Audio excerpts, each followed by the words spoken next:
Evelyn Shore had a gift and/or a curse mod for words. As a columnist in the small town of Halcroft, she wrote with venom wrapped in elegance. Every column she penned could destroy a reputation or lift one high, depending on her mood that week. When her former friend and editor Thomas refused to publish one of her cruel exposés, she turned her fury on him. "Truth should never hide," she'd spat. But the truth, as she wrote it, was often sharpened to wound. Weeks later, Thomas was gone, found in the woods near an old stone chapel, his name carved faintly into the mossy ground. Evelyn denied any connection, but whispers began to follow her like shadows.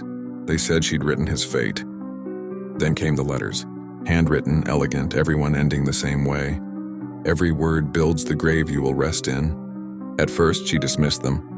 Then her computer began typing on its own, the same phrase over and over. Her voice recorder played back whispers she hadn't spoken. Every insult she'd ever written about others began to echo back to her from the walls.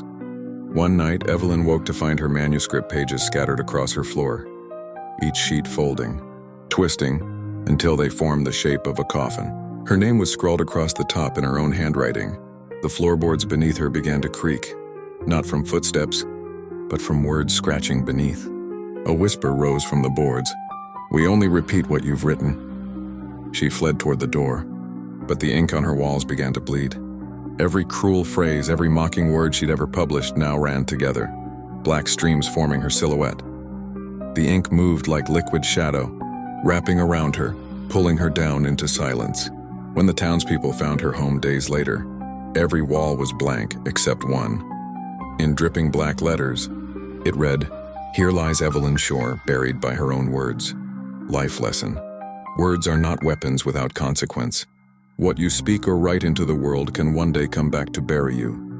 For the graves we dig for others often end up being our own.